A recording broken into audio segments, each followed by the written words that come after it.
Go ahead, Mr. Macedo.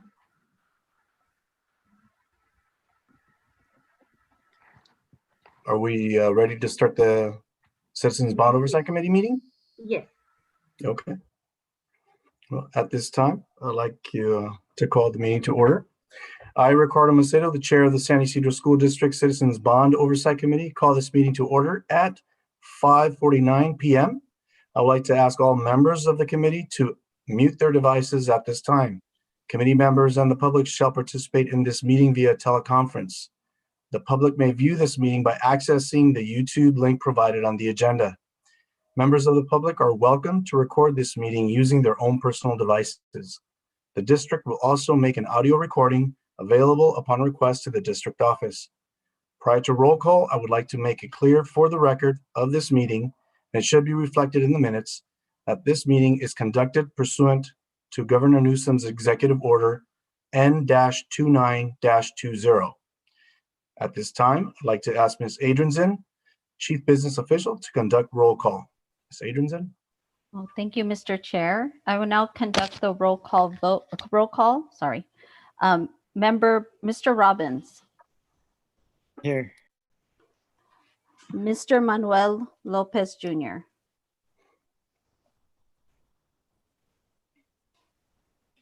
Here. Mr. Kenneth Johnson. Here, present. Mr. Larry Rodriguez. Here. Ms. Leticia Gomez. Present. Mrs. McKerney. Present.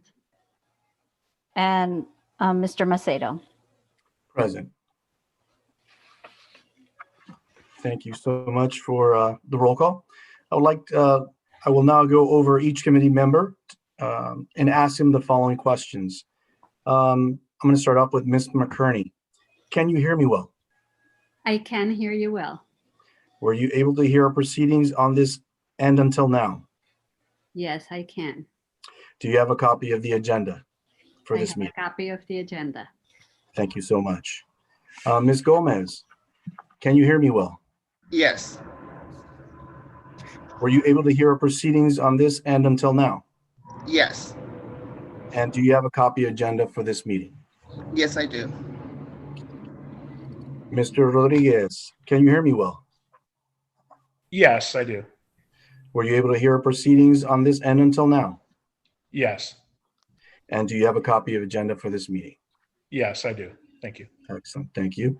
Mr. Johnson, Yes. can you hear me well? Yes. Okay, were you able to hear our proceedings on this end until now? Yes. And do you have a copy of the agenda for this meeting? Yes. Thank you so much. Mr. Lopez, can you hear me well? Yes. Were you able to hear our proceedings on this end until now?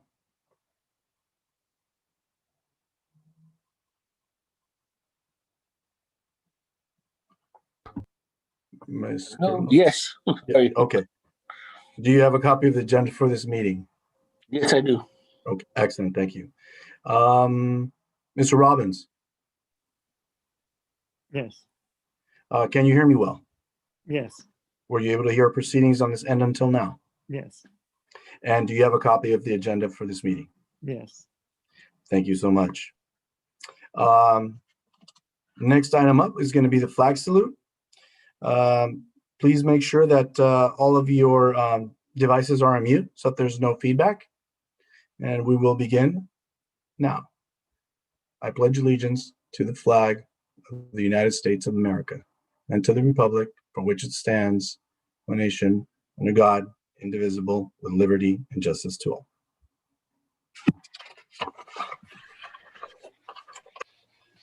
Next item up is item 4, public comment. Persons who wish to comment on topics not included on the agenda or comment on agendized topics were invited to submit comments via email to the following email address, which is publiccomments@sysdschools.org on or before 3 p.m. today. Comments were limited to 300 words or less. All comments submitted will be read aloud at this time. Please note all email correspondence relating to this meeting will be part of the minutes. I will now ask Ms. Adrianson to ask if there's any public comments. Mr. Chair, we have no public comments at this time. Hearing none, we're going to move on to your agenda, item number 5.1. We're going to ask now Mr. Dale Scott and Bob Whalen to present.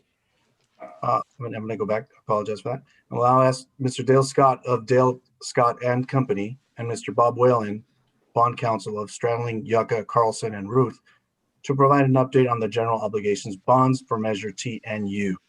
After the presentation, all committee members will be able to ask questions and submit any comments.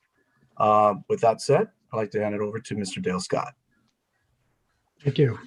Let me check that you can hear me. Get a thumbs up. Super. And by the way, it'll just be me tonight. Mr. Whalen is not going to be joining us. So you'll have to put up with me. I wanted to take you through a very, very short presentation just to give you an update on the first sale of the Measure U and the Measure T bonds. Very exciting. I think I was listening in to people chatting prior to the meeting starting and talking about how happy they were for the really overwhelming response of the voters. And I don't know if you know this or not, but this was both these measures, Measure T and Measure U, were in the top 3 of all bond measures in the state of California in terms of voter approval last March. It's really quite remarkable. So with that, let me give just a short presentation and kind of talk about how these bonds are put together, and I welcome any questions either afterwards or prior. If we can go to page 2 of the presentation, please. So these bonds were put together not only as 2 separate bond measures, but when we did these 2 sales, they have some different attributes, and I'll talk about that in just a minute. Even though the bond amounts were both in approximately $80 million, I'm sorry, not $80 million, but more than that amount, we're only selling a portion of that. You can see the Measure U sale was $20 million. The Measure T sale was $15.83 million. The most significant difference between these 2 sales, and I'll talk about why in a second, is that the Measure U bonds in this sale were what are known as tax exempt, meaning the interest that investors receive on these bonds after they purchase them on an annual basis, they do not pay federal income taxes on that. The Measure T bonds were federally taxable. And again, I'll describe that in a minute, but obviously the investors do pay taxes on those bonds. Both bonds were sold in September. Both bonds closed soon thereafter. The funds are on deposit with the district. And then I'm going to take some of these terms as we go through them one by one. On the Measure U bonds, there was what is known as a premium of $2.4545 million. I'll describe what that premium is for in a minute, but I will tell you that that doesn't go to the district. That premium will go back to the taxpayers, and how it's generated, I'll describe in a moment. 4th down on the list, you see a term called first call date. And that first call date, which in both cases, in one case is August 1st, 2028, and the other case is August 1st, 2030, 8 years and 10 years. That has to do with when these bonds can be refinanced without penalty. So the Measure U bonds have an 8-year call. The Measure T bonds have a 10-year call. And I would not be surprised if in 8 and 10 years, the district refinances these into lower cost. Again, we have the final maturity of both of these bonds. Both of them go out to 2045, August 1st. We'll look at that in just a second. Both of them have an average life, which I'll happy to go into in greater detail, but it's a financing term of about 14 3/4 of a year. And now we get into the important pieces of information. The interest rate, and this is really critical for the Oversight Committee, the interest rate that we used as an assumption when we were putting together the original cash flows for the ballot that went to the voters. Now, these rates were put together really over a year ago when we were putting together the resolution for the district board to pass that and then take it to the county to put on the ballot. We have to give voters an estimate of what we think the interest will be. You can see at that time, not knowing that one was going to be tax exempt and one was going to be taxable, we assumed the interest rate would be 4.75. What you can see below that is what the actual rate came in on in these sales. The true interest cost for the Measure U bonds, 3.08. The true interest cost, or average, if you will, for the Measure T bonds, 2.92. A long way from what our assumption was. And that tells you a little bit of what's happened in these credit markets over the past year, where rates have really gone to 10-year lows. Now, when bonds are sold to investors, it's, even though a lot of times we discuss it and use an analogy of a home loan, it's not exactly the same. In the situation of a home loan, you're borrowing a certain amount of money. To make it easy, let's say it's $100,000.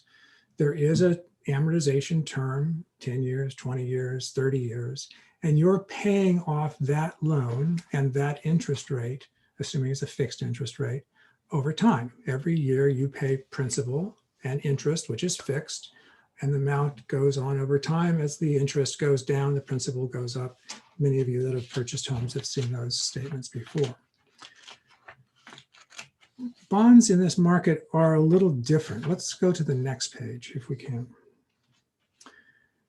Bonds in the credit market are actually sold with what are known as individual maturities.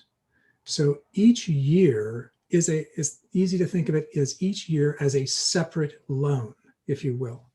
So for example, let's just pick one. In the year 2027, $265,000, we're now on the Measure U bonds, of principal is due. And between now and 2027, the investor who owns that 2027 maturity will receive an interest payment on that every year, twice a year, semi-annually. And then in 2027, that principal is repaid. And that's repeated for every one of these maturities. So what that means is the purchasers of these maturities, the ultimate buyers, doesn't have to be the same person or the same institution. So some institutions or individuals are going to want the bonds in the earlier years. Some are going to want the bonds in the later years. It doesn't really matter if that they are the same person. They are different institutions, will have different characteristics, and they'll want different pieces of that puzzle. Some want very short-term bonds, some want long-term bonds. It really depends. But in the end, that principal in this case adds up to $20 million. You can see down at the bottom. Now comes the somewhat complicated part. So you can see two columns here. One is called coupon, and one is called yield.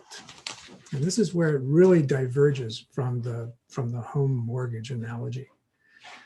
So the coupon is the amount of interest that is going to be paid as those bonds interest payment dates come due. So let's go back to our 2027. You see it has a coupon of 4%. And what that means is on a semi-annual basis, the owner of that 2027 bond will receive a payment equal, of half-year payment equal to 4% of $265,000. That's the coupon. So that's the interest rate, if you will. But that's not the interest rate that the district is paying, and that's not the market rate. You may remember from the previous page, I said the interest rate was 2% or something like that. I can't remember the exact rate, and far below 4%. The coupon is simply what is being shown on the face and what is being paid. The yield is what the investor is earning. So the investor in this case is actually earning, if you go over to all the way from the end of the 2027, the investor is earning 0.99% on that. Now, how does that happen? How do you pay 3%, 4%, but they're only earning 0.99%? Well, remember that phrase I talked about on the previous slide where I said premium, and I'll come back to that. Well, I'm back. That's how you get there.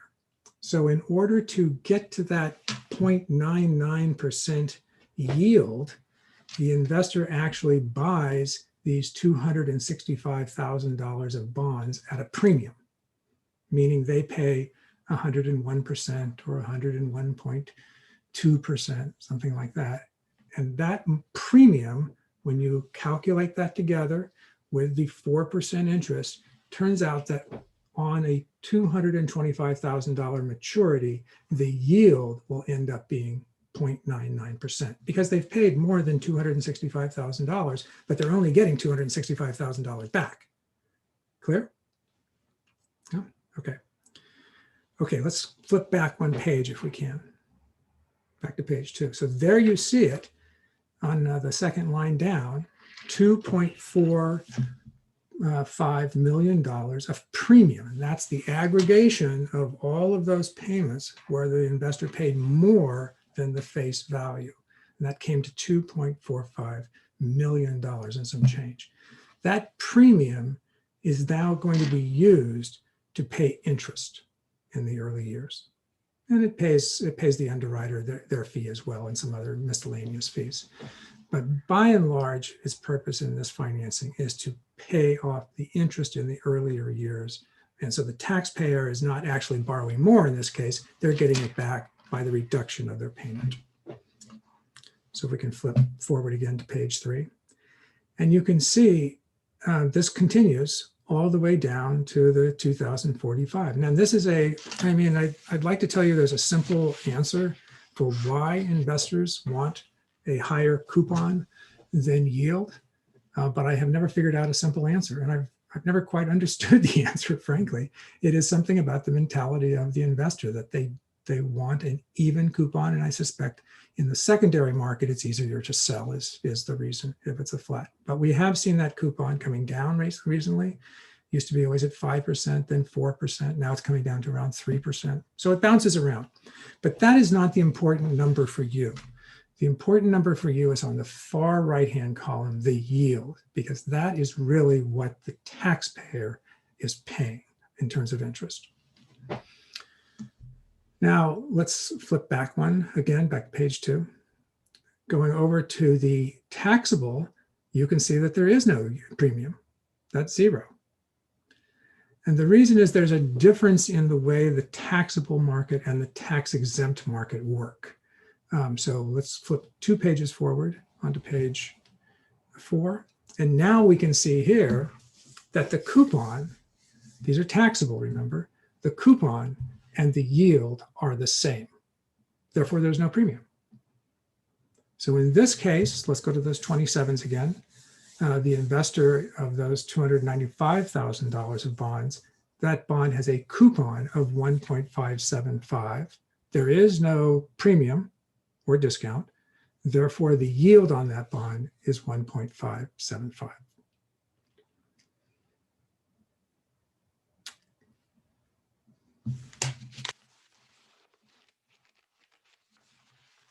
I think that is really, it's a little bit of a wonky story, but that is really the overview of how these bonds are sold. Now, these numbers, in this example right here that I'm showing you, these numbers are then sent to the county, the county assessor, and they apply that amount that is due that year on these bonds, come up with the tax rate, put it on the tax bill in July or so of every year, and then the money comes in order to pay the interest and the principal to whoever the investor is.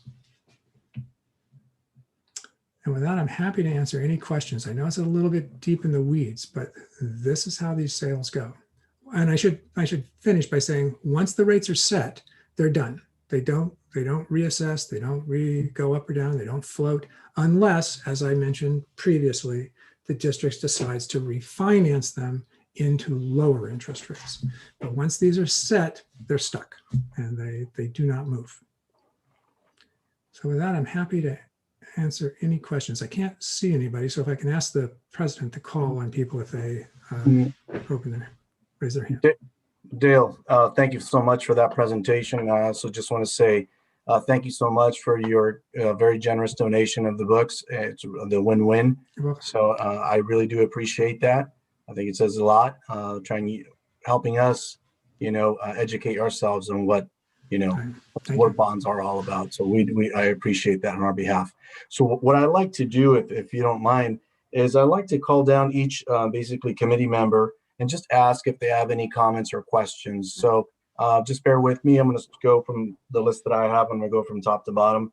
So I'm going to start off with Ms. McKerney. Do you have any questions or comments for Dale? Just in comments, Dale, thank you also, like Mr. Macedo said, for the book. It really helps all of us try to understand better the bonds. And I also wanted to ask, did we get a copy of this presentation or not? Of this presentation, Yes. it has been provided to the district, and I'm sure it will be Yes. distributed. Yes, the presentation is located in our BOC folder, and I believe it was sent to all BOC members. Or All right. shared with everyone. Yes, Thank you very much. thank you. Any other questions or comments, Ms. McKerney? Not at this time. Thank you. Thank you so much. I'm going to move on to Ms. Gomez. Any questions or comments for Dale? My only comment was, again, to thank him for the book. It's outstanding to have the reference up to date. Thank you so much. I'm going to move on to Larry. Mr. Rodriguez, any questions? Thank you, Mr. Macedo. I do agree with you as far as Mr. Scott providing those materials. Thanks, Mr. Scott. I just had one quick question about the outstanding bonds that the district had out there and their status. Have those been closed out then with the issuance of this new bonds, or what is the status of the bonds from whatever, almost 20 years ago or whatever? No, you're right. It was over 20 years ago. Well, there's two types of bonds that are outstanding that were passed by voters. Remember that the voters passed it was 225 million, I believe. And some of those bonds have been issued and some of those bonds have not been issued. When I say issued, I mean sold to investors, and the district received those. So the bonds that have been sold to investors, they remain outstanding and the taxpayers are still paying those off. And it was roughly half, a little bit more than half of the bonds were sold to investors. And those are continuing. You'll see those on the tax bill every year. The amount that was not sold, which are in the bond world, those are called authorized but unissued bonds. Those bonds, according to the agreement that the board, the stipulation that the board made in putting this bond on the ballot, those bonds will be cast away and canceled and will not be able to be issued in the future. And so what's the trigger for canceling those, when the new ones are issued, or just a real brief? Yeah, the trigger, there's a trigger and there's a fail-safe. I guess that's the easy way to put it. The trigger is once these bonds were issued, the district at the same time takes action to request that the county take action, as the county of San Diego takes action to cancel those bonds out. In addition, in the original resolution that placed the measure on the ballot, the measures U and measure T, the district stipulated that even if they were not canceled for whatever reason, they would not have the authority to issue these bonds in the future. Thank you. Excellent. Thank you so much, Larry. Mr. Johnson, any questions or comments for Dale? I didn't have any questions concerning this, but I also wanted to follow with a thank you for the materials, the book, Mr. Scott, and the information is definitely going to be valuable not only now, but in the future. Thank you. Thank you, Did I Mr. mention there's Johnson. going to be a test on this?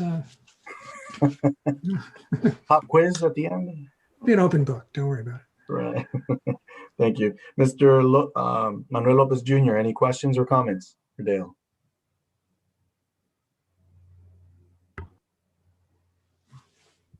No questions, just a comment. I also appreciate him including us and giving us the book and the materials because it does help in reading. It's homework, but it does help in understanding and what you're talking about, the yield and the primary and the premium. The premium.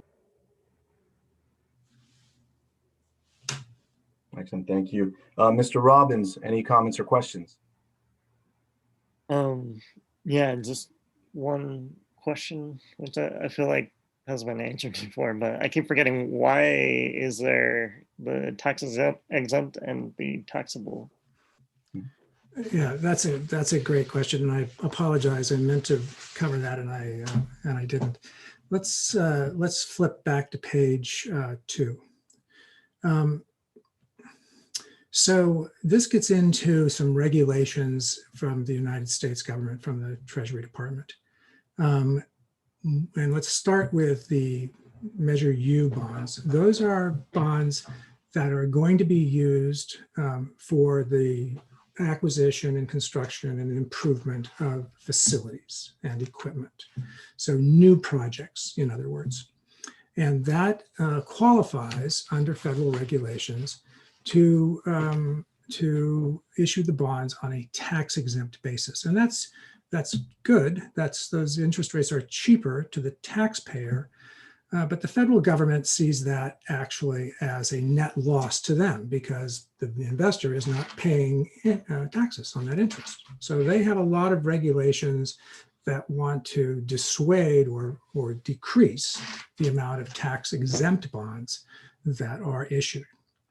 And one of those regulations is that if you're using bonds to refinance outstanding bonds that are before their call date. Remember we talked about what that call date, you can see that on the fifth line down, the first call date. You can actually refinance those bonds prior to that call date. And you can do that with what is called an advance refunding. And in that case, without getting into too much detail, you take the bonds, the money that you've borrowed, you put it in an escrow, it sits there for a year or two, and then it's released and you call off the bonds. So it's a way of locking in lower interest rates. But when you do that on a tax, with bonds such as this, those bonds cannot be issued on a tax exempt basis. They have to be issued on a taxable basis. And the district, as it described to voters, wanted to use a portion of the Measure T or the Measure U bonds to pay down some outstanding COPs that had been issued some time ago. So we wanted to get those off the table. We wanted to do the refinancing before the call date, which was in a few years for budgetary relief. And for that reason, the Measure T Series A bonds had to be taxable. Does that answer your question?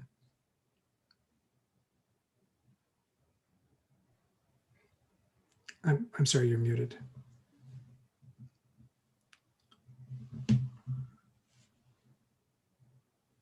Any questions, Mr. Robbins? I believe you are on mute. Yeah, sorry, I lost my Zoom screen. Yeah, that answers the question. Just one other side question, I'm not sure how relevant it is, but wouldn't the benefit of the taxable versus tax exempt be like a 20% sort of, the capital gains tax that you would normally pay? I guess it seems like the interest rates are closer. Oh, I see what you're saying. Yeah, no, that's a great question, because when I looked at this table, I asked our analysts the same question. Why are these interest rates? Remember that the interest rate should be higher, right? Because they're taxable. That's the point. But in this case, we look at them, go to the bottom line, and say, well, wait a minute, that the tax exempt are actually higher than the taxable. Well, that's the average interest rate. And what we have to look at is the interest rate year to year. So let's take an example. Let's go to page 3. And you can see that, look at the principal. The principal is, in this case, and it's done for a variety of reasons having to do with making sure the tax rate all works out. As you can see, in the early years, we have a fairly large amount of payments, 1.5 million, 1.7 million, then it drops to 800,000 because we were trying to balance out some tax rates. And then it begins to go up steadily over each year. So what that means is we have, let's go to page 4 and you can see the taxable bonds. And you can see these are different. These have actually more bonds fewer bonds in the back end. And for that reason, and more bonds in the front end. And for that reason, even though on a yield basis, you'll see those rates for the taxable are higher, we're paying them off faster. And for that reason, the overall average rate is lower. So it's merely a technicality of the mathematics. But I don't want to go through each one, but once you get your packet, if you look at these, like the 2030s or the 2037s, you just kind of compare them one by one, you'll see that what you just said in previous is, yes, there is that difference. It may not be 20%, but there is a difference between those two rates and the taxable is higher. Okay. On a year-to-year basis. Right. Thank you for that. Great questions. I don't have anybody else except myself. I do have a question regarding, you mentioned early on that there's going to be approximately 2.5 million that's going to be going back to the taxpayers. How is that? I guess, can you walk me through a little bit of that, understanding how that's going to be accomplished? And is that part of maybe the premium that you mentioned about earlier? That's right. And it's pretty straightforward. So, okay. So if let's just stay on this page. So in August 1 of 2021 and August 1 of 2022, these amounts have to be paid to the investors. Let's just take the 21. We have $1.2 million of principal plus, but I'm sorry, this is a bad one because there's no premium on this one. Let's go back to page 3. I apologize. In this case, we have $1.5 million, plus they have to pay a 3% interest on that $1.5 million. Okay, let's flip back one page now, page 2. Sorry, to page 2. So if we didn't have a premium, the assessor would set the tax rate to bring in that $1.5 million plus the interest from the taxpayers. But he has another pot now called premium. Mm-hmm. And that premium, in this case, $2.5 million, he's going to, less what is paid the underwriter, he is going to use that amount until it's depleted to pay the interest off. And then when it's gone, he'll go back to billing the taxpayers for it. So that's the mechanism. That premium is sent to the assessor, and he or she draws upon that as necessary to make the payments. Excellent. Thank you so much, Dale. Really do appreciate it. And thank you, everybody, for asking those questions. We're now going to move on to item number 5.2. That is the long-range master facilities plan update. I'm going to hand it over now to Jim DiCamillo. And Jim is from WLC Architects, and he's going to provide us the long-range master plan facilities. Thanks. Thank you, Mr. President. And I'm not sure because one person in our introduction said, "Hey, Jim, it's nice to see you, and I've seen this presentation before." So has everybody on the Bond Oversight Committee seen this presentation? I've given a similar one to the board in June, and this is actually that presentation. And then over the last couple months, we've given what we call sort of town hall or community forums to a couple of areas within the district.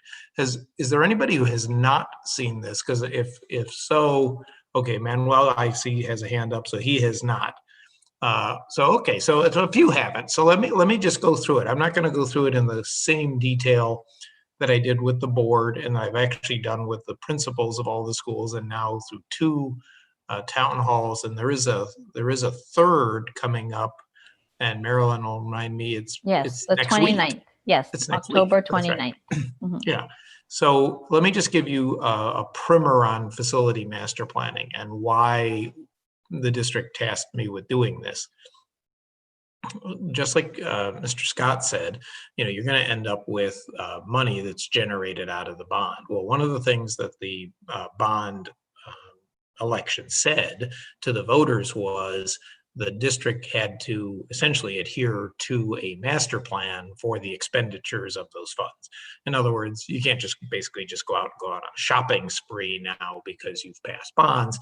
There has to be a plan involved, and that's to protect the taxpayers, and that's really what you're there for as the Bond Oversight Committee, is to make sure that the funds that are out of Measure T and U are being spent on projects that are in the facility master plan. That's really your major purpose in life, on the committee. And so I always phrase it for my clients. It's basically sort of like, Caesar sitting in the box of the gladiators and, thumbing up or thumbing down on projects. And that's really the role all the way along, is to say, can I envision this project out of the district's facility master plan? Are the funds for Measure T and U being spent for what they're supposed to be spent for? Not your role, and I think you probably had an introductory meeting, is not really to say, hey, I like this project or don't like this project. That's not really your role, but your role is to keep the district taxpayers understood that you're going to stay within these guidelines. So just a quick primer on facility master planning and why we do it. There's probably as many things about about the reasons about what a master plan isn't as much as what it is. A master plan is not a shopping list like you would think of going to the grocery store. It is more holistic than that. It is more topical than that. And the reason for it not being so specific is because, quite frankly, sitting here in October of 2020, you can imagine, looking at Dale's chart, that there are a lot of needs out there in the far reaches of the bond program that you simply don't even know about right now. I mean, look at this. We wouldn't have even been sitting here doing this via Zoom just a few months ago. So the master plan is really a set of guidelines. It's not a specific list of, hey, there's a tree branch that's hanging over the playground at La Mirada that needs to be trimmed. That's a work order. That's not a master plan. Next slide. So one of the things that I've mentioned to everybody in the process is the master plan is holistic over the entire district. And your district is kind of unique. I work all over the state. Your district is quite unique in that it's a big geographic area, but more unique than that, all the schools are in a very, very small area. And why that is important when we prepare a master plan is because many of the districts we work in, people from school to school never see the other schools. They just live in their neighborhood. And the school districts that we work in are sometimes rather massive geographically. And so one school doesn't mean anything to anybody else. I don't think that's the case at San Ysidro. Your schools are very close together. I'm sure there is a little bit of neighborhood pride, of course, associated with the schools, but people have probably either seen or driven by some of the other schools. So I'll talk about it again briefly. Parity becomes an issue between school facilities. Next slide. So this is really the key to the whole thing. Is master planning is an awful lot of seeking input from stakeholders, and we are, winding our way through there. In fact, we were going really quickly at it until COVID hit and sort of shut the whole thing down. But we talked to a number of people to get input. I am not coming into your district to say, here's what needs to be done. It doesn't work that way. I have a lot of ideas from experience, but it's mostly gaining input from the stakeholders around the district. And I'll describe those stakeholders as sort of audiences that we're talking to and listening to. And those audiences is think of it this way: the school district is an audience. The school district itself, the district personnel. They're running a fleet of buildings, just like, running a series of McDonald's restaurants. And they're thinking about things like roofs and parking lots and things like that need improvements. Whereas other audiences, students, teachers, they may not think about that much. And neighbors probably have never seen the roof of some of your schools. So the district has that eye. We also talk to the individual school sites, and we already have. So we've talked to the district, we've met with the school sites, the principal of each school has already been interviewed. And they have a different mindset to the needs of the, remember, this is facility, not educational master planning, but the facility needs of the site. Why? Because they work there every day. They know what door they could use here and what isn't working there and what's never turned on, just the way you would at home about the quirky things of your house. So the next set of meetings will then be set up with the school sites themselves, with the faculty and both classified and certificated staff to get their input. We met with the principals. A third audience is actually the community, and we've had again a couple town hall meetings to get input just from the community at large. Well, why do we care? Well, we care because, quite frankly, these are people in the community. For one, they're people paying on the bond on their property tax, but they're also people who may have or used to have kids in the school. They may be neighbors at the school. They don't have any kids at the school, but the school does something to them, being in their neighborhood. And so it's important to kind of hear from them on what some of their input is about the school. And lastly, if we can, it's sometimes fun to get input from kids. We do that more with older kids, high school age groups, but even at the middle school, it's really neat to get input from the kids about what some of the things are facility wise at the schools that are working and not. And then lastly, government agencies. What agencies? Well, you have cities that interact with your schools, play fields and that sort of thing. And the reason for getting all this input is because you don't want to go through all of this. The money is hard earned, and you don't want to go through all of this and say, gee, I wish somebody had asked me, for some input, because I would have given input and suggested to do something else. And so it's a lot of information gathering that we do. Next slide. But here's basically what we have seen. So, keep this in mind as we go through, and these are in no order really, kind of, sort of. They sort of spell an acronym, which might make it easier for some people to remember. These are the big challenges facing most school districts today, and they are indeed facing San Ysidro School District as well. Obviously, number one is security, which now means everything from COVID to school break-ins and emergency issues, intruders on campus, the like. Technology, it's interesting, most schools are now internet connected, but COVID has made them need to be even more so. And so we're seeing a lot more emphasis back again on technology, which honestly, in my industry of architecture, design, facilities, we thought we'd kind of pass this one because everybody had access to a computer. And now we found out, boy, do we need access to computers. And so this is actually floating up higher now. Maintenance is an easy one, and I think sustainability, everybody pretty much knows about, doing improvements in these long-term investments that will save the district money, both in protecting their roofs and their playgrounds, but also in sustainably reducing power bills and that sort of thing over time. But I do want to focus on the E and the P, because they're often misunderstood. One of the things that's happening a lot right now in schools is evolution. The mere fact we're doing this meeting is an evolution right here. We're teaching school much differently than we used to. I can sort of see the pictures of everybody, and my bit of gray here gives you an idea of my tenor. So school's taught way differently than when I went to school, and unfortunately our school buildings don't adapt that quickly.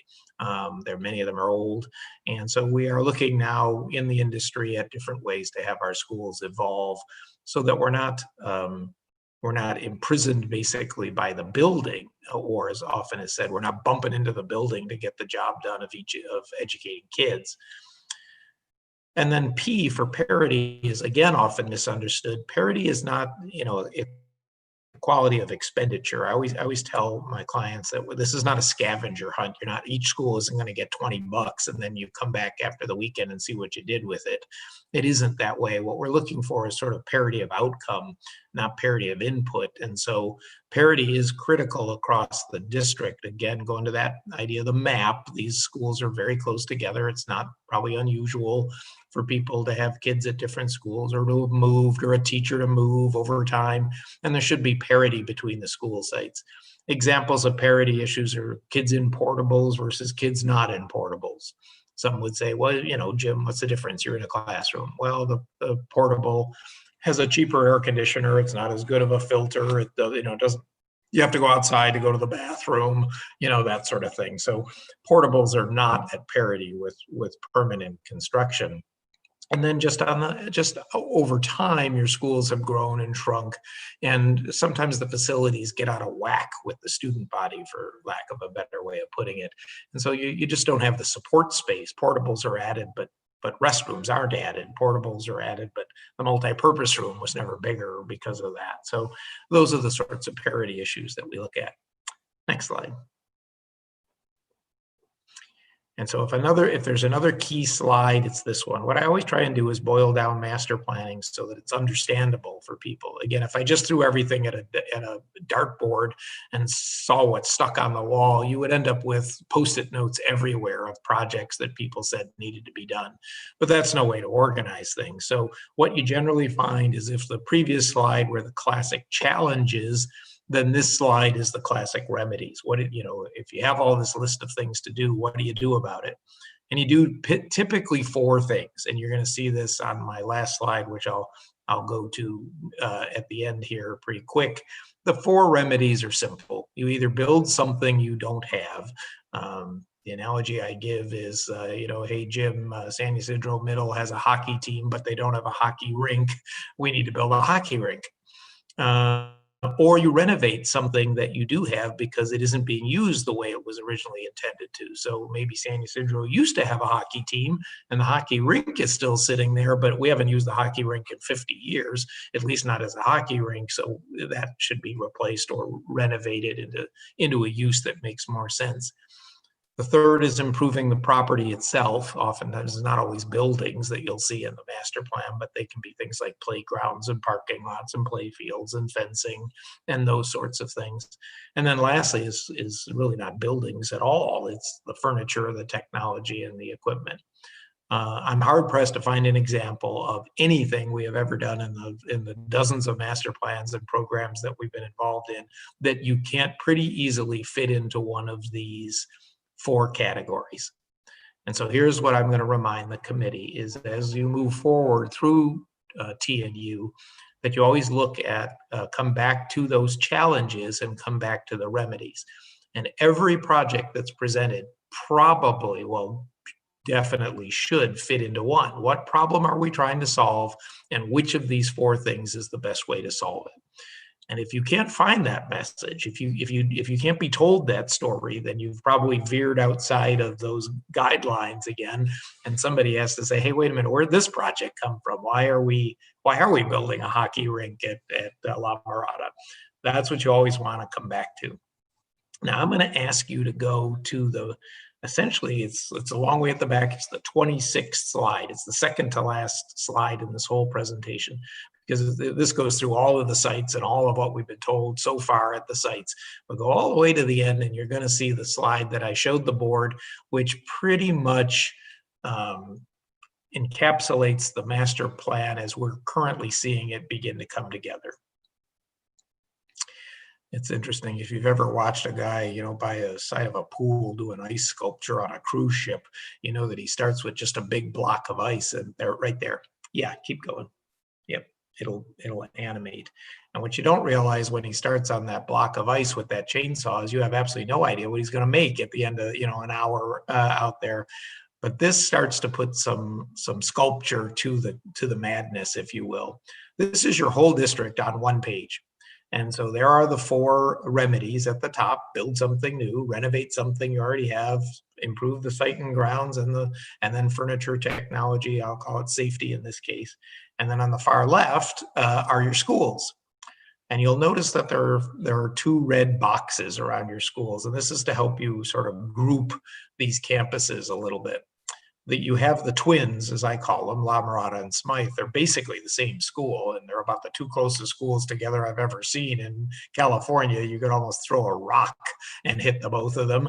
And they were just recently renovated, relatively recently. So from a renovation standpoint, you see the light gray, not much needed. They're pretty much all brand new on the inside. From the new construction side, not much needed there. The schools are pretty right-sized for their enrollment. Couple of straggler portables sitting around, but most were taken away when the schools were renovated. But they do need some help, and we've heard from everybody we've talked to so far on playgrounds and parking lots, that sort of things need to be refurbished. And they both need help with a single point of entry for security and access. In other words, the modernization project that was recently done didn't, and it never can, do everything. So there's some latent things around, some honeydew work to do to come back around to those. San Ysidro Middle, in the middle of the slide, is really an interesting, and I think is one of the bigger heavy lifts in your master plan, and that is that the entire campus is in need of renovation. It's not been touched in years. If there is a really big ask here, it would be that school, from a parity standpoint, the buildings are old. They've not really been touched up to the level of the next grouping you'll see right below it. And so it's a pretty much a renovation project. That school definitely needs some TLC to renovate it. Now, the next four are grouped because they're all relatively new. These schools are not that old. Sunset Willow, Ocean View Hills, Vista Del Mar. None of those schools are that old. They're not even old enough to be renovated to the any sort of state funding match or anything like that. They're just not that old. But a few need some help in the new construction and renovation package idea. There is a smattering of portables that could probably be consolidated into a new permanent wing if it looks like enrollment would dictate that those would be more sedentary or consistent in their enrollment, and that's at Ocean View Hills and Vista Del Mar. You'll see that blue idea of a new wing goes back to the parity issue, but also just goes back to the fact that those schools grew, and so they've got some areas that are just sitting in portables. Real important at Vista Del Mar is that it wasn't actually designed. This is a classic example of the hockey rink. The school was not designed for how it's actually being used. It is now being used as a K-8, so that means it has PE kids in the middle school level, but this was designed as an elementary school. So there's a kindergarten wing there that isn't really being used the way it was originally intended. And so they're lacking in some facilities because, quite frankly, you're not using the hockey rink for the way it was originally designed. So those two schools of that grouping have some unique needs. And then you get down to the last grouping, and that is CDC and Buyer. And the CDC was a lot of our town hall, took up a lot of our town hall meeting, and so did Buyer when we got to that site. Obviously, the Buyer site was demolished a few years back, and so it's sitting there in dire need of repurposing. And the CDC is sitting there in the 100% portable mode. So those two you should, I think, always think of, and we'll talk as we continue to go through the master plan process.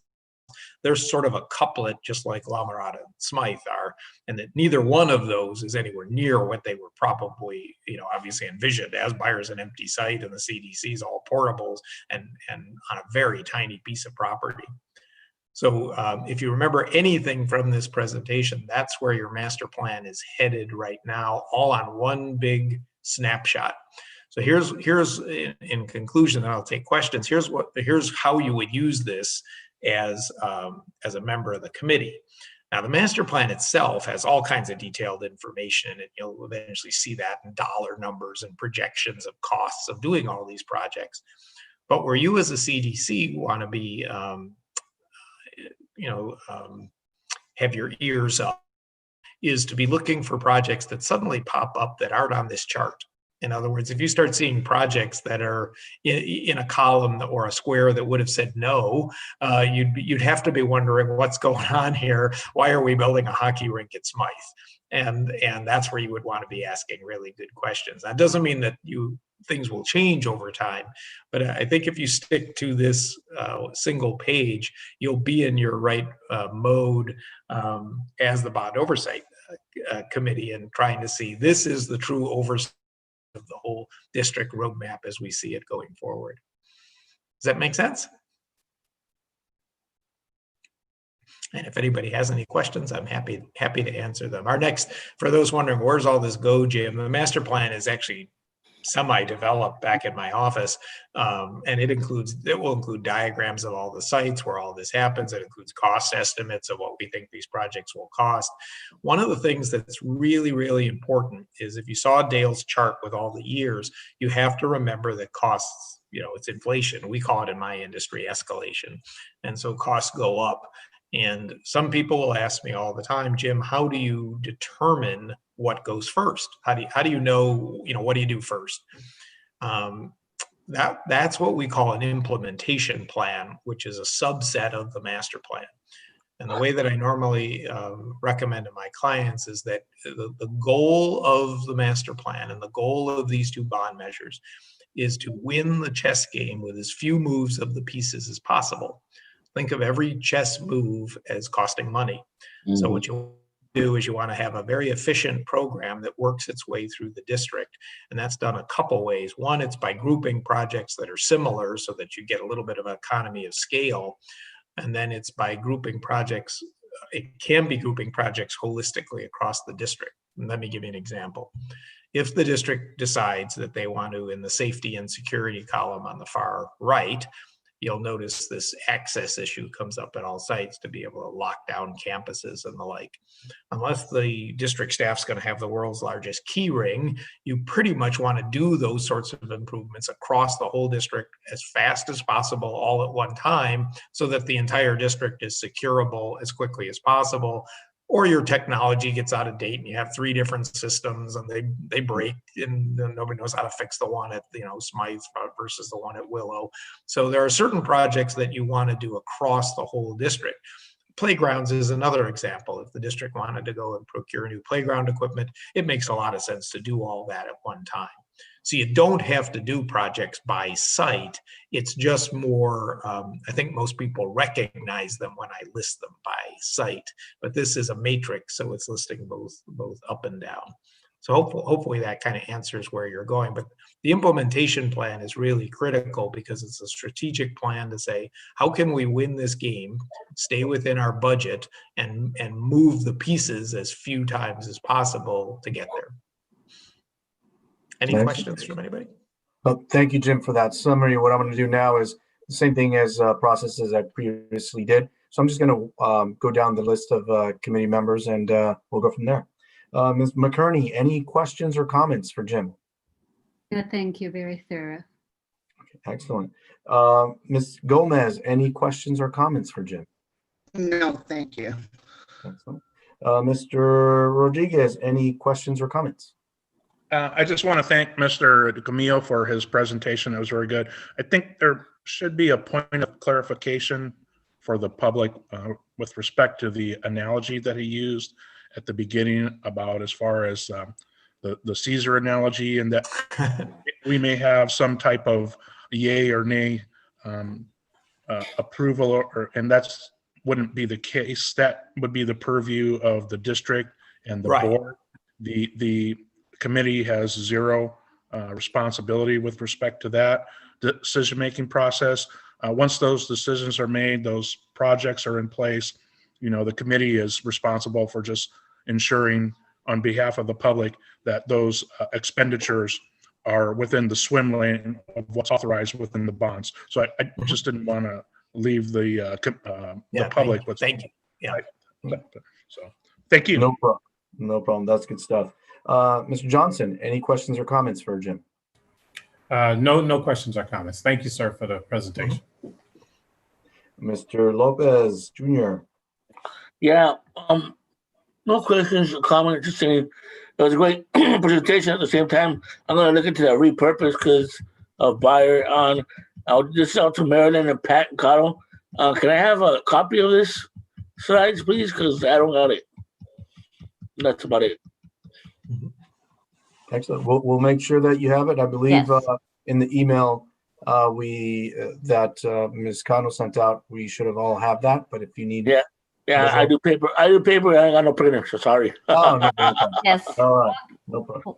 We'll make sure you And- get a copy, Mr. Lopez. Thank you. Thank You're you. welcome. And by the way, we skipped over the slides in the middle because just for brevity purpose, but every single site is itemized in this presentation, and it does show the input we've received so far at each individual site where projects are listed. Yeah. Thank you, Mr. Jim. Thank you, Jim. Thank you, Jim, for that. And last but sure not least, Mr. Robbins, any questions or comments? Yeah, I actually have a couple. I guess first I was wondering if we can get a copy of the feedback you've gotten collected from the other site meetings. It's in this slideshow. If you go to any slide, on each site, it will show you the input we've received so far. Okay, so I went over all those, and I was actually, it didn't seem very complete, I guess. Well, we boiled it down to fit on a slide. Right, which is why I was asking for the original input. Okay. Yeah. If that's possible. Yes. So I guess to formally make a request for information, maybe that's Maryland, but yeah, I'd be interested in what all was collected. I mean, just looking at the slides in particular, a lot of things kind of come to mind that I didn't see in there, which I'm guessing would be part of the future forum. But if they weren't collected to begin with, then it kind of concerns me, I guess. Let's see. What is the target for when the master plan would be completed again? I think I've heard this before, but I'm still curious to see when we can expect to see it. If I had my way, it would already be completed, to be honest. The challenge has been, getting the next set of input from the school sites because the teachers have been gone. So that's what we're working on now, is to cinch up that input from the faculty so that we can, a lot of it's written behind the scenes the best I could without that last bit of input. So if we can get that wrapped up, the hope was to try and get this all done maybe as early as the end of the year. Yeah. Okay. I was curious if anybody's gone through the sites. I mean, I know Mr. Azevedo is pretty on top of everything, but Yes. like, is there anybody from your firm who's sort of formally done a walkthrough with him? I have. I've walked every site. I've walked every room. Yeah. Okay, because I think at one point you told me like one of the biggest impacts you can have was, I think, airflow and something else. I don't Yes. know. Natural light. Yeah, natural light. Mhm. If you've like reviewed that type of stuff. Yes. There's also, I don't think teachers or principals. So the bathrooms have been an issue for me, just from talking to my son. And maybe that's on the district's mind, but I don't know if anybody's going into the bathrooms themselves and making sure that they're up to par too. Well, I have actually been in them. Can I ask which site your son or daughter's at? Which site are they at? Mine was at Ocean View Hills, but I've been in the bathrooms at other sites when there's board meetings. Yeah, so what we do is, well, there's two typical issues that come up with restrooms. One is quantity, which is to say that you have enough fixture units for the enrollment. And then the second is essentially maintenance and just making sure that they're kept up. And what I tell everybody all the time is that, there's a certain amount of the master plan, which is overall budgeting. It's just the same way a school district budgets. They don't budget for Mrs. So-and-so, a third grade teacher specifically. They know that they have to pay third grade teachers. And so in this case, that's what the master plan does. It tries to set aside money holistically for various types of improvements at each school. So it essentially establishes small budgetary buckets, if you will, for doing just that at every school. Somebody asked me once, Jim, how do we know which air conditioners are going to break? And I always give them the same example by Dale's chart there. By 2045, they'll all have broken by 2045. So it's really more a sort of a budgetary process to make sure that you're not essentially spending it all in 2020 and then be out of money by 2023. Yeah. Yeah, I guess my point was more, if it was mostly based on feedback from people, there may be certain things that, people aren't always aware of. You mentioned different people have different perspectives on Yes. what needs to be fixed. Yeah. What if it's something that like only kids see, but maybe don't even know is a problem, right? Yeah, I have to say, in the many, many, many master plans I've done, input from stakeholders is by far what we use to do everything off of. And COVID has just absolutely destroyed that input process here, because everybody's just so socially distant right now to gain input from people. So we're doing the best we can to try and gather it. And it's unfortunately been slowed down by all of this, but we're catching up, I guess. Maryland's going to set up stuff with each site. And we have one last town hall meeting on the 29th. And the sites are Ocean View Hills, Vista Del Mar, and San Isidro Middle School. Yeah. But all feedback they're all welcome from any site, including Bayer and all the other sites we've already talked about. I really want to talk to the teachers. That's who I really want to talk to, because that's really a key audience. Again, they work there every day. They know the issues at their sites. Yeah. Yeah. Thank you. Couple more things if we have time. So one thing that I think that was used to promote the bonds was the state of some of the fences at some of the schools. I guess I didn't see that in the slides, but I imagine it's actually listed by site. Many of the sites brought up fencing. Yeah. Right. Okay. Yes. And when you look at the overviews, the satellite pictures, pretty much all of them have dirt fields. I don't know if that was something. One thing that we've noticed at Vista Lamar, I think with the artificial turf, it gets too hot for the kids to play on in the summer. So I don't know what if that all sort of plays in, because I would hate to spend a lot of money and put artificial turf. And then, I mean, Mr. Azevedo, I think, is on top of it, right? Hopefully. Yeah, it's somewhat the nature of the beast. You don't have to mow it, you don't do whatever, but at the same time, it does get hot and it doesn't last forever either. So it's just a trade-off on day-to-day maintenance costs versus one-time investment in the product. Yeah. Right. Well, I guess I'm wondering how much of these things are on the radar, because just looking at the slides, I didn't get the sense that they were, but I'm hoping that somebody's. Well, what's going to happen is, how do I put this? If you populated every box on this matrix you just saw, or really populated the blue column, you would essentially be rebuilding every school in the district. You'd tear them all down and rebuild them. There is not enough money in Measure G and Measure U to do that. So you get into a balancing act of trying to stay within the parameters of the budget. The money is not limitless at these schools. So myself and a couple other folks at the district will start this balancing act of trying to decide how do we essentially get the most bang for the buck from this investment right now. But I can tell you right now, if I did the math and just said, okay, no, put them all in the blue column, Jim, rebuild the whole school district, it would be way more than the cost of the bond that you passed.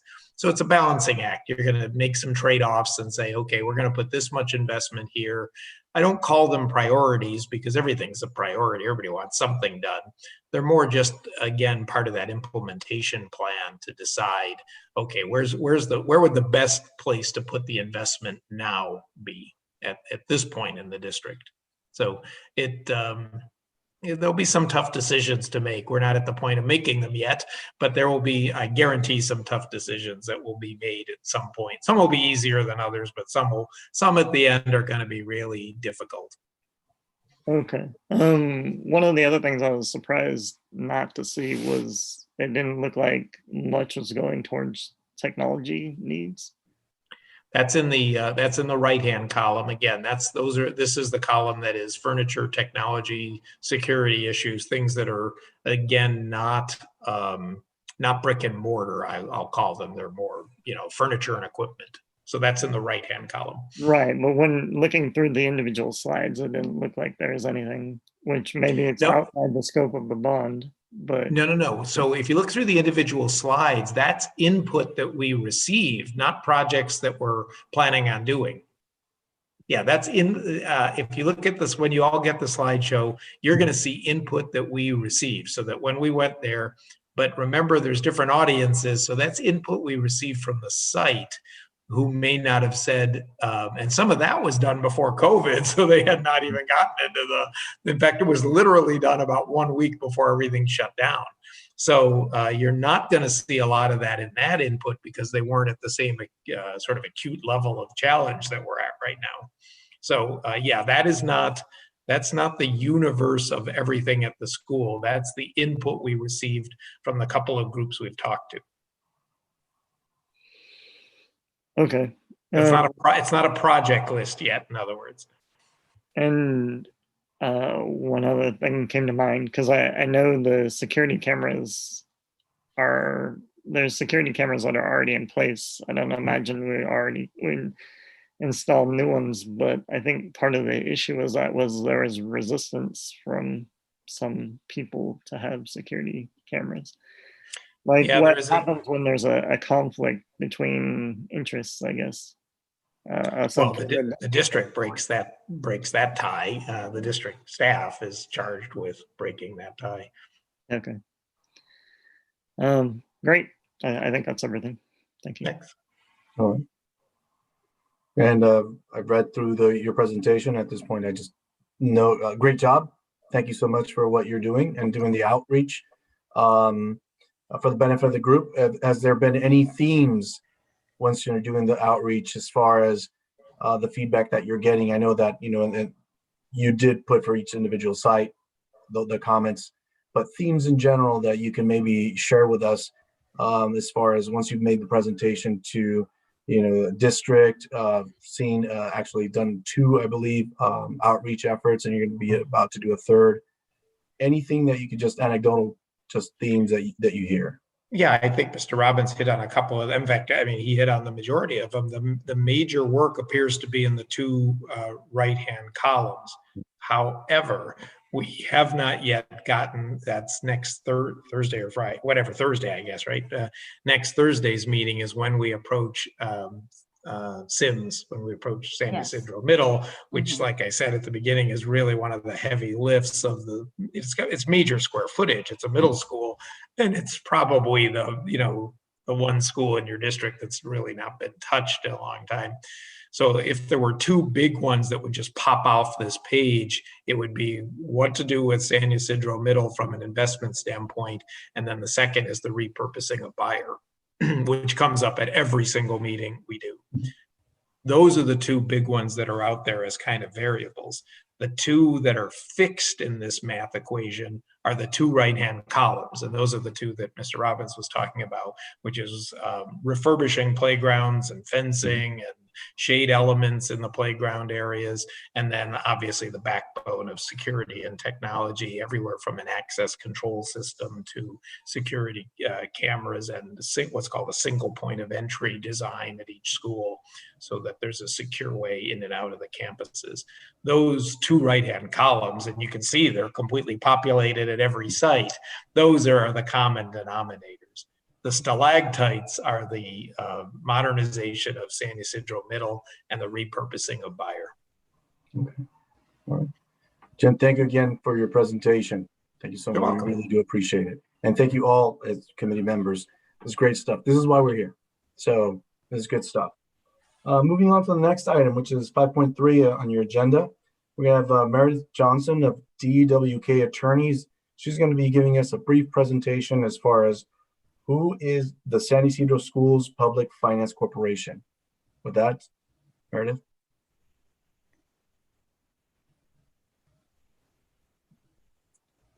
Hello? Oh, You're on mute, Ms. Johnson. I always laugh when people are on mute, and there I just did it. That's okay. Oh, take two. So I am going to try to answer the question that is the title of my presentation, but I'm going to walk you through some related information first that hopefully will lead us to the answer to this question. So for the first slide, please. So this committee obviously talks a lot about general obligation bonds. So I'm going to bring up a related topic to general obligation bonds, and those are certificates of participation. I don't know whether anyone before me has talked about certificates of participation. We call them COPs or COPs, just to shorten the name. Dale did briefly refer to them in his talk, so perhaps you caught that. But a COP, like a general obligation bond, is a method that school districts use to finance facility improvements. It's another option that a school district has when it says to itself, oh, we have some facilities that need some work. What possible ways do we have to pay for that work? They are usually tax exempt, and that means that they are, compared to other forms of borrowing and compared to the forms of borrowing that you or I or other entities might use, they're relatively inexpensive. So those are what they have in common with general obligation bonds. The next slide. They differ in some very important ways. And I'll talk about the elements of general obligation bonds, and then I'll explain how COPs differ. So in order to issue a general obligation bond, as you are very familiar with, you have to get voter approval, right? You can't do it unless you go out to the community and ask for the community's permission to issue the general obligation bonds. And that's probably because those people who are going to vote for those bonds are also going to pay back the bonds. The district itself doesn't have to pay the principal and interest on a general obligation bond. It gets paid by the taxpayers and the property owners in the district. And when a school district goes about issuing its bonds, there are rules that are very clear and precise, laid out both in the California Constitution and in the California Education Code. There are restrictions and limitations that have to be followed that are in the statute when a district issues general obligation bonds. Certificates of participation, on the other hand, do not require voter approval. Other than certain county approvals that may be imposed depending on the school district, the district, if it decides it wants to issue COPs, can go ahead and do so. And that may be because they are paid for by the district itself. The district has to pledge that it will annually set aside monies in its budget in order to pay back those COPs. So that it follows that a district has to be able to, has to have funds readily available either in its budget or somewhere else from any other funds it can find, any source of revenue, in order to issue a COP. And a COP, the authorization to issue a COP is actually based on a school district's ability to enter into a lease. The COP itself is actually a lease obligation. Next slide. So let's talk about COPs a little bit. I mentioned that the district has to pledge its general fund. The pledge that the district makes to the owners of the COPs is that the district will pay the COPs back from the general fund or any other legally available source of revenues that it might have. Some of those sources of revenues that school districts often tap into are developer fees or Mello-Roos special taxes. That may ring a bell for district folks. That's one way that San Ysidro has paid back its COPs, is by using the Mello-Roos special taxes that it collects within the district each year. That actually takes the obligation to pay the COPs off of the district's general fund. And the reason a district might use a COP is because they're not able to issue general obligation bonds. It's pretty clear that if someone else can pay it back, that's preferable than having to use the district general fund and monies that are used for operating expenses and educating kids to pay back facilities debt.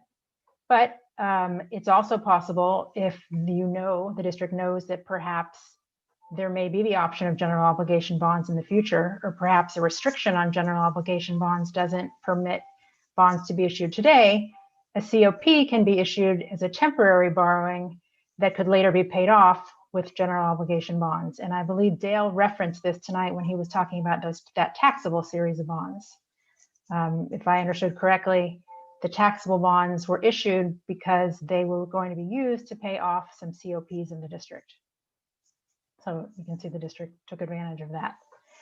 I mentioned that COPs are a lease. So the third bullet point is a lot of legalese that describes how it works. The lease payments, and if you want to go to the next slide, there's a schematic of this I can explain. This looks like a lot of boxes and a lot of writing, and I know it's not self-explanatory. But if you see at the top left where it says site lease and lease, when you enter into a lease, you need a second party, right? You can't enter into a lease alone. So typically in a COP structure, a school district enters into a lease with a nonprofit corporation. And here you can see underneath both lease and site lease, it says corporate, corp, and district. So here, a school district takes a piece of property that it owns and it leases it to a nonprofit corporation.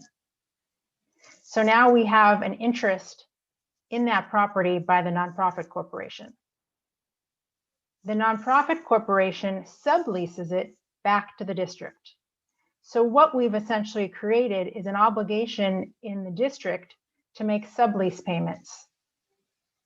So those sublease payments and that obligation is what the investor is purchasing a right to receive. And down at the bottom of the page, those boxes that just have dollar signs in them, without getting too bogged down by the other boxes, those are investors. The investors make an upfront payment to the district. Those are the facilities funds. And then the district has promised under the sublease to repay those upfront funds. Typically it's every 6 months in principal and interest payments. And the lease payments are equal to the principal amount of that upfront payment plus the interest that's owed on it. And you've basically just created a security that can be sold and purchased by investors and a method for the district to finance capital improvements. I want to go to the next slide.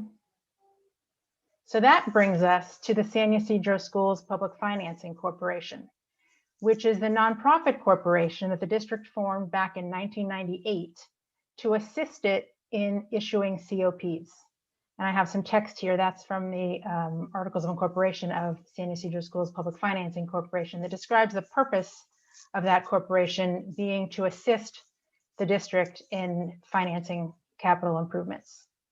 And something that's convenient is that the board of directors of the corporation is actually the board of the district. So the San Ysidro Schools Public Financing Corporation is wholly under the control of the district, which makes those financing, the COP financing, safe and easy for the district, because the board of the district, when it decides it needs to issue a COP, can just reach out to itself, the San Ysidro Schools Public Financing Corporation. They hold their own meeting, they kind of turn their hat sideways and say, now we're the board of the corporation, and they can take action to enter into those leases and those related legal documents with the district. That hopefully answers the question of who is San Ysidro Schools Public Financing Corporation. Excellent. Thank you so much, Meredith, for your presentation. I'm sure there's going to be some questions here. And again, I'll start off from each board member, committee member. So I'll start off with Ms. McKerney. Any questions or comments for Meredith? No, I do not have any questions. Thank you for the explanation. Thank you so much. Ms. Gomez, any questions or comments for Meredith? No, I don't. Thank you. Okay. Mr. Rodriguez, any questions or comments for Ms. Meredith? No questions. Thank you for the presentation. Appreciate it. Mr. Johnson, any comments or questions? No questions. Thank you for the presentation as well. All right, Mr. Lopez, any questions or comments? No questions. Thank you very much for the presentation. Excellent. Mr. Robbins, any questions or comments for Meredith? Just one minor question. My understanding is this public financing corporation will go away once the first bonds are paid off. or am I confused? That is a decision for the district to make. There really isn't any annual expense or very much administrative work that's involved in keeping it active. So it's pretty much a one-page filing with the Secretary of State each year. It is not subject to income tax. It's a nonprofit corporation.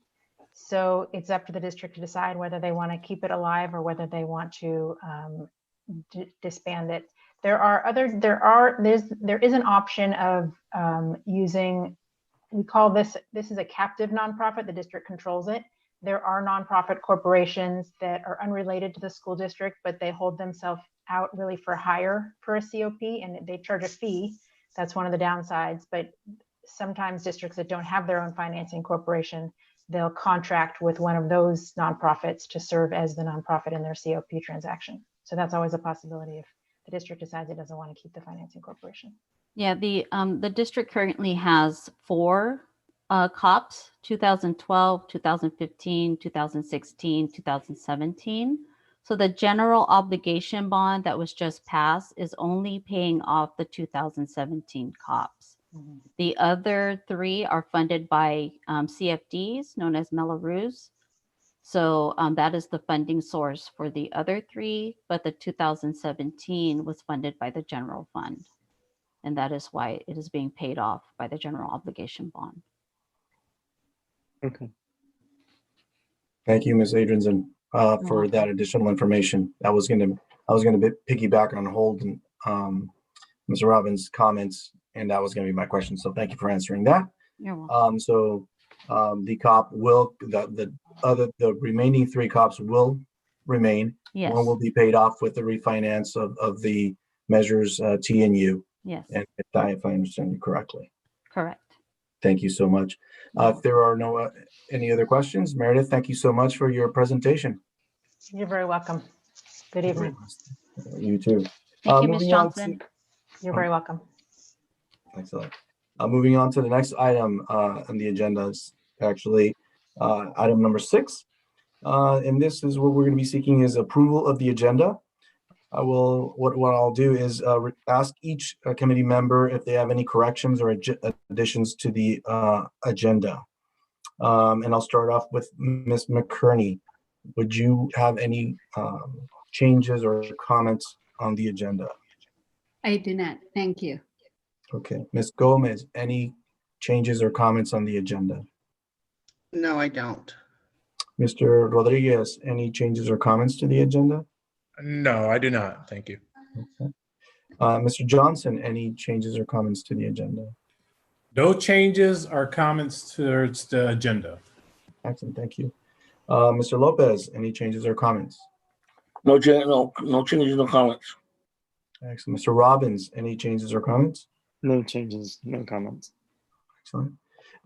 And lastly, myself, I don't have any changes or comments at this time. Do we need actually entertain a vote then or a motion to approve the agenda as presented? Motion. Excellent. That was Mr. Lopez. And second, was that Ms. Gomez? Yes. Okay. And then now we'll go down. Actually, Ms. McKerney, are you approve or I'm sorry. Do you approve or disapprove? Or what is the and I'm drawing a blank here. Yes. Yes, you approve. Ms. Gomez, you're okay. Yes. Yes. Mr. Rodriguez. Yes. Mr. Johnson. Yes. Mr. Lopez. Yes. Okay. Mr. Robbins. Yes. And I'm a yes too. So that's a unanimous vote. Thank you so much. Ms. Adrianson. Well, actually, I went ahead, Ms. Adrianson, and did the roll call. So I did that for you. Oh, thank you so much. No problem. And then this is what happens when I don't have my reader glasses on. So I apologize for that. Next item up is the approval of the minutes as presented. Are there any changes or questions on those minutes? And after that, I will hand it over to Ms. Adrianson for the roll call.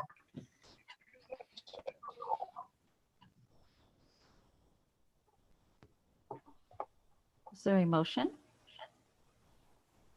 I'd like to make a motion to approve the minutes.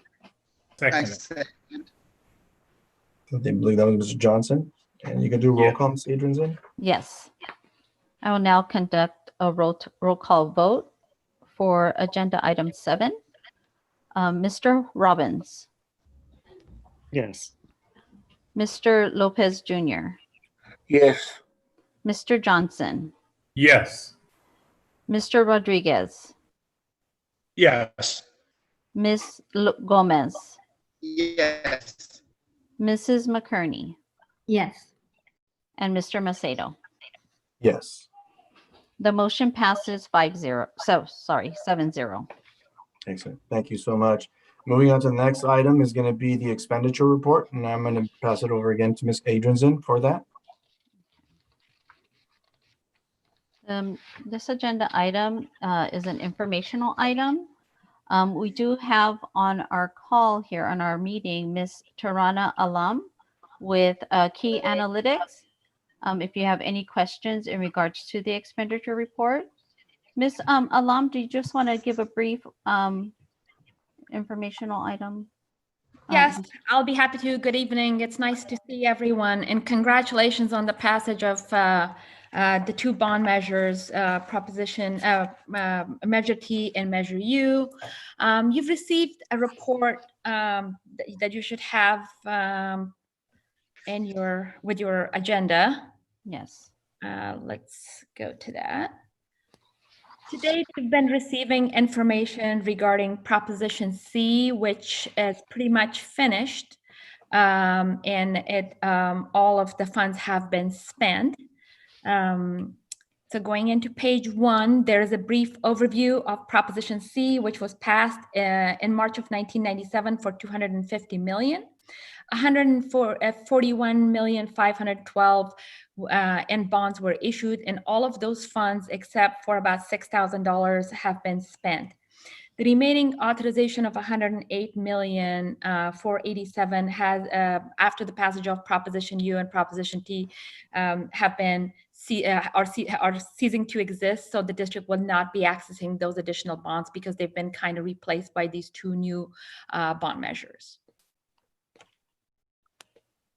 On page 2, you have the dollar amounts that were issued under multiple series under Proposition C and when they were issued. And then, as you can see, the 108 million, there's no further authorization. So this is going to basically, the only thing that's outstanding here are the certificates, which Mr. Scott referred to, and the investors are going to be receiving payments on those until the final payments are due. On page 3, here is a balance of what was left from Proposition C, that $141 million, only $6,000 was remaining as of August 13. That's when you received the last report. Since that time, there's been a little bit of interest, and as of October 22nd, there was $6,199.11 remaining for that proposition. Okay. Under the new bond measures, we are a consultant, outside consultant, that are assisting the district with tracking the bond funds for the Measure T and Measure P, as we have done for other district funds, including Proposition C. We are outside consultants. We are looking into the county records and providing another set of eyes and audits on the district's financials. As you know, there are many checks and balances that are in place for the under Proposition 39. Having a bond oversight committee is one of them. These regular meetings are another form of oversight, where you're looking at expenditures, you're looking at the projects, and you're making sure the bond funds are spent on the proper projects. Then you have an independent performance and financial audit that needs to be done once a year, which also reviews the financials and makes sure the bond funds are spent for the purpose that they were intended. What we do is another set of eyes and audit into the district financials by taking the financial information from their San Diego County Treasurer records, reconciling them, making sure they all match their books, and then providing reports for you that are easily understandable, and you can see how much money has been generated, which projects those funds are spent on, exactly which vendors were paid, and what those vendors did. So from here on out, you're going to have a lot more activity because now the district has funds and it will be doing a lot of wonderful, exciting projects. So on page 4, I have a broad overview of in paragraph 1 of what the voters saw when they approved when they voted for this bond measure. The total bond authorization is $52,985,000. And it sets forth all of the different types of projects it could be used for. The first bond measure series was issued on September 17th in the amount of $15,830,000. That's on the pie chart on the left-hand side. And on the right side, you see that 15 million funds that were generated and were deposited with the San Diego County Treasurer, and then they were transferred into the escrow fund with for the payoff of the certificates of participation, the COPs. So this amount of money is not available for project costs because they were used to pay off.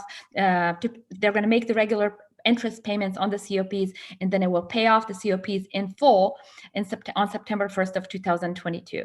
The good news about this is this will provide some relief to the general fund, so that the district does not have to make these additional payments from its general fund for those COPs, and it no longer has obligations as of September 17th date under those COPs. Any questions regarding this page? Thank you very much, Ms. Tarana Alam. What I'd like to do is go over each committee member and just ask them if they have any questions or comments regarding the expenditure report. There is one last page. Did you want me to go over the last page of this? Oh, I apologize. I thought you were already done. I got ahead of you. I just wanted to know if ahead. there was a question on that page. I'm sorry. No, the last page is an overview of Measure U. This authorization was for $55 million. 20 million in bonds were issued under the Series A, and the $19,849,000 has been deposited in the county treasurer, San Diego County Treasurer, and that money is going to earn interest while it's sitting there, and it will be used to fund the projects that Mr. DiCamillo discussed once the district prioritizes what those projects are. And this is the amount of money that you will be getting reports for and seeing expenditures for and which projects they're spent on. So that is basically going to be the financial section for these two bond measures. Now I'm done. Thank you so much, and I apologize for getting ahead of your presentation. No problem. Thank you. No problem. So I'd like to start off with Ms. McCurney. Any comments or questions? No, thank you so much. Thank you. Ms. Gomez. None right now, thank you. Mr. Rodriguez. No, thank you for the presentation. Thank you. Mr. Johnson. I just kind of think I kind of missed something because it kind of faded in and out, but you did say the Measure U revenue money, that was the 19 million, I guess that's already in. Yes. That's going to be allotted from the presentation that the gentleman just gave. Yes. You said that money is on hold to be used once the board actually approves. Is that what you said? The money is already deposited with the county treasurer in a district account. And yeah, and so it's already been, as Mr. Dale Scott mentioned, those funds have been generated and those bonds have been issued, and the money is on deposit currently in the district's possession. And as projects are released, for example, if the district does the playground projects or the security projects, then the vendors are paid from that account that has been generated under this bond measure for that purpose. Okay, great. And then up until that time, there's going to be, we gain the interest on that as well. Exactly, whatever the county treasurer's interest rate is. And so when you see the next report, you might see a little bit of interest that's been added on to this money. So while it sits and it's being drawn upon, it does earn a little bit of interest that gets added on to these monies and is available for project costs. Thank you. You're welcome. Thank you, Mr. Johnson. Mr. Lopez Jr., any questions or comments? No, not right now. Excellent. Mr. Robbins, any questions or comments? No, thank you. Okay, and just to close it up, just thank you so much, Tarana, for your presentation. Will, is it safe to assume when the projects start getting approved and start being funded, will you also be, or someone from California Financial, Services, be on the call with us to discuss any, if let's say if we find some maybe anomalies or something that need further explanation, would that be something that we could look forward to in the future? The district's actually going through a RFP process, a bid process. That's just the protocol that's been recommended to our district. Mhm. So it all depends on how that lands. No, I hear you. Yeah. Okay. But there's going to be another, I'm going to say third independent body Yes. also reviewing those transactions. Yes. Okay. Correct. All right. Thank you so much. You're welcome. Thank Thank you, Tirana. Thank you, Ms. Tarana. Thank you. Thank you. All right. Moving on to the next item, number 9. This is the revision of the bond oversight committee bylaws that were requested. This is just informational purposes. It's it really when we discussed revising the bylaws last time, had to go up to the governing board, and specifically the changes that have been made are section 1.1 of the revised bylaws now include special meetings if needed, as discussed during the committee meeting of August 20th of this year. The revised bylaws were approved by the governing board on September 17th, 2020. So I'd like to just ask each member if they have any questions or comments regarding that. And at this time, I'd like to start off with Ms. McKerney. Would you happen to have any questions or comments regarding the revised language? I do not. Thank you. Just I believe that it's section 6.1, not 2.1. Did I say? Oh, I apologize. So it should be section 6.1. 6.1. 6.1. Yes. Thank you. No, thank you for that. Ms. Gomez? Who decides when the special meetings take place? Do we request it? Or is that going to come from the district? I believe, no, that's something that we wanted to have in our discussion at our last board meeting that said, hey, if we want to have an extra meeting, we want to have that ability to have that extra meeting, non-scheduled meeting. But unfortunately, it wasn't disclosed on the bylaws originally. So it's up to us to make that request. And you would most likely let me know, Mhm. and then I'll reach out to our chair, Mr. Macedo. Thank Does you. that, okay, excellent. Mr. Rodriguez, any questions or comments? No, thank you. Okay. Mr. Johnson? No questions. Thank you. Mr. Lopez Jr.? No questions. Mr. Robbins? No, thank you. All right, and I don't have any questions. All right. The last, I'm not going to say last item, but next item on our agenda is item number 10. It's informational documents. It's informational items that are either requested by the committee and or being provided to the committee. I believe that we had several requests that were done, and I'm going to just go through here really quick. And it's just really presentation items that were requested, that have been that were requested by the committee, and they're all itemized. I just want to make sure in the agenda. I just don't want to go over each one if that's okay. But if you want me to, I'd like to do that. I could do that for you. It's just informational purposes. So, okay. If there's no questions, then we'll just move on to item number 11. And then this is the future agenda items request. Item number 11 is to request that an item be added in the agenda for future BOC meetings, Bond Oversight Committee meetings. If the committee agrees to a specific bond related item to the agenda, the item will be included in the upcoming meeting. Again, we just want to make sure that we're getting back to people, making sure that if people want to add something for the next meeting, we can do so. Just letting everybody know what is that item that we need to, that you want to address, and make sure we reach out to Ms. Adrianson to make sure we do that. Yes. I want to just go over with through each committee member if they have any questions or comments regarding that. So I'll start off with Ms. McKerney. Any questions or comments regarding that? No, thank you. And I don't have anything for the agenda for next. Excellent. Ms. Gomez, any questions regarding item number 11? None. Thank you. Okay. Mr. Rodriguez, No, thank you, Mr. President. Mr. Johnson, No questions. Mr. Lopez Jr., No questions. Mr. Robbins. I would hope it's the default, but just to be sure, I guess I would like to hear the current status of the long-term facility master plan and any additional details that there might be in terms of how it's coming together. Okay.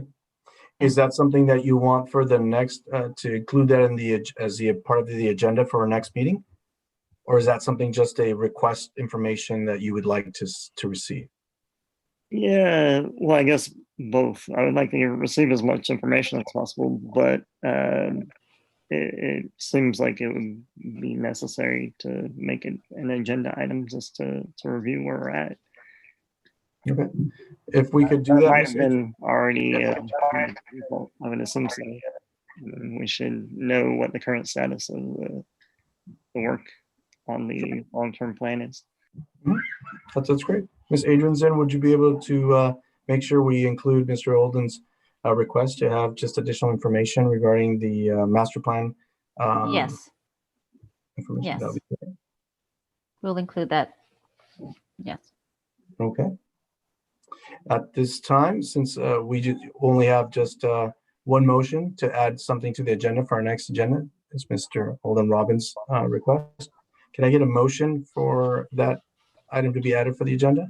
Okay, Mr. Robbins, or motions to include that, to include discussion on the master plan and have some just details on that. I second it. Okay, Ms. McCurney seconds it. Ms. Adrianson, could you do a roll call? Yes, I'll conduct the roll call vote on agenda item 11, starting with Mr. Robbins, Yes. Mr. Manuel Lopez Jr., Mr. Lopez, Yes. Mr. Johnson, Yes. Mr. Rodriguez, Yes. Ms. Gomez, Yes. Mrs. McCurney, Yes. and Mr. Macedo. Yes. The motion passes 7-0. Thank you so much. Next item is going to be very difficult. Do I have a motion to adjourn the meeting? I'd like to make a motion to adjourn. Excellent. Mr. Johnson motions. And who I could have a second? Second. Mr. Robbins second. Could you do roll call? Ms. Adrianson. I will now do the roll call vote for agenda item number 12. Mr. Robbins, Yes. Mr. Lopez, Yes. Mr. Johnson, Yes. Mr. Rodriguez, Yes. Ms. Gomez, Yes. Mrs. McCurney, Yes. and Mr. Macedo. Yes, and for the record, we are adjourning at 7:48 p.m. on today. Thank you. Motion passes 7-0. Thank you all so Thank much for you. your time. Thank you. Thank Thank you you all. so much. Thank Have a you. great evening. Thank you, Chair Macedo. Thank you so much, Chair. No Thank you, problem. Bond Thank you. Oversight Committee members, for your time.